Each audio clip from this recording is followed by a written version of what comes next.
Hi, good morning. You're out here meeting the family of the girl who passed away last night. What has that been like this morning?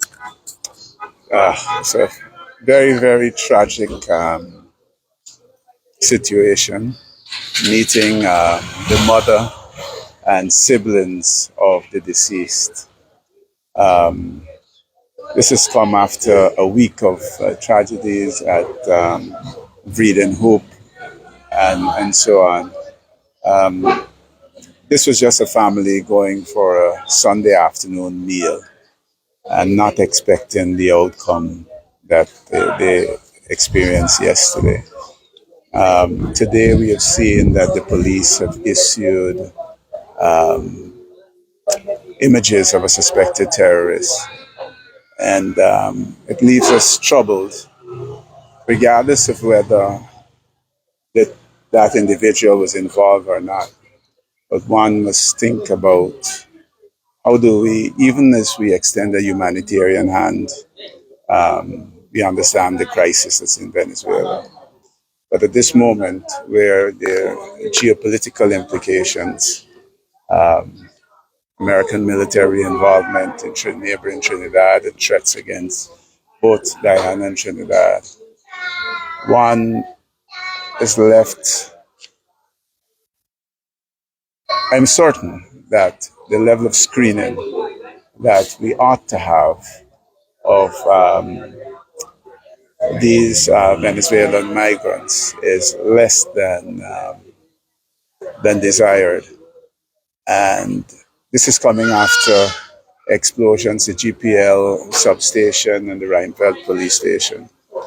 And it seems as though we are in a reactive mode and a proactive mode. I believe that nothing is foolproof, but I believe that if proper screening was done and documentation was done, we're not here to promote xenophobia, but we are here to also, we must be balanced against protecting our local citizens.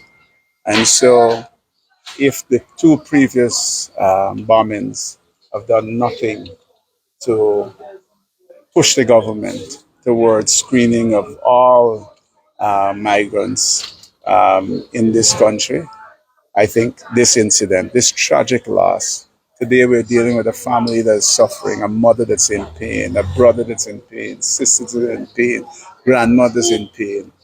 And it, it is sad that the loss of this life might be the trigger for us to screen properly, but it is our hope that the government springs into action and addresses the situation.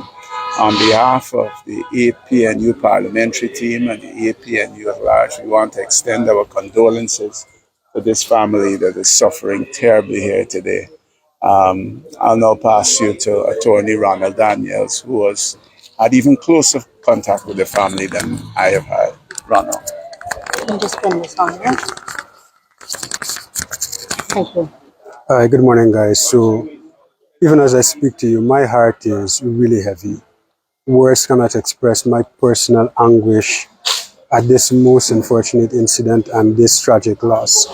So, I could only imagine what the mother is going through, what the sisters are going through, what the young brother and the rest of the community here is going through.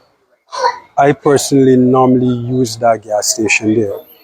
And these are folks who were just innocently going out for their usual Sunday afternoon retreat, only to have the misfortune of this experience. And when you get an opportunity to talk to the mother and the siblings, and they narrate for you how graphic this incident was and the extent of the damage, not only to the young girl who is now deceased, but to the other persons, it is going to affect you emotionally and otherwise.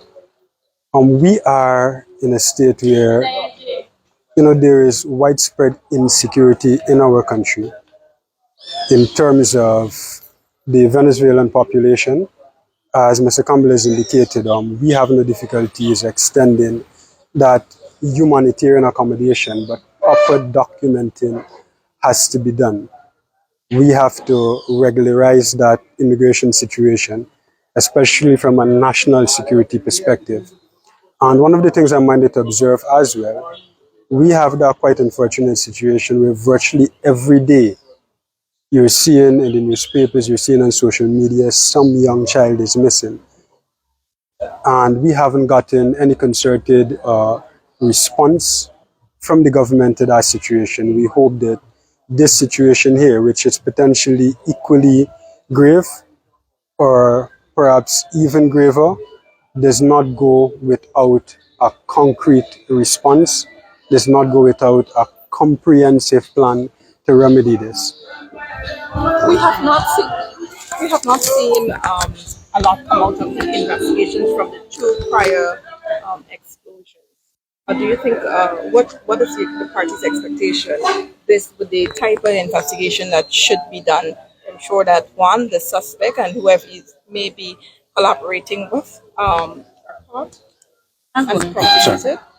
No, so the thing is, we're reminded that the government has CCTV facilities all across this country, especially in the city. And we have been reliably informed that those cameras have facial recognition capacity. The legality of that is a totally different story. So if the government is serious about arresting these situations, they do have the facilities to do so. And we hope that this incident, especially an incident of this magnitude, which is certainly going to leave a lot of people uncomfortable. I personally am uncomfortable. I hope that this does not suffer the fate of those other incidents. So the government has an opportunity to really demonstrate whether it is serious about securing first and foremost the Guyanese citizens who they have a fundamental responsibility to. And so there's a call for like a more complete database of migrants. Is that what your call is? Absolutely, absolutely. And any migrant, again, we're not promoting xenophobia, but we have to protect our citizens. So I think that, in the United States now, you're required to walk with your ID, or, if you're stopped, you have to produce an ID. And with the again, going back to the geopolitical situation that's taking place here and in neighboring Trinidad, and the threats against both countries, I think that those migrants who are here ought to be documented and asked. It is not a difficult ask, that when, as they traverse the roads and they engage with the public, that they carry their ID. You've spoken to the family here this morning. What are their immediate needs? Is anything like counseling and so raised with you? No, they're still in a absolute state of shock and trauma right now. The call more is for justice. Justice that, they live in Guyana and they can't enjoy a Sunday afternoon meal easily now. A daughter is lost, and, at the moment, seemingly lost at the hands of a terrorist, seemingly. And that is not something that we are accustomed to in Guyana at all. And it's really a breakdown in security. And so I don't want to make this political, but the government has a lot of work to do to correct the situation as it is right now. Thank you so much. Yeah, you are.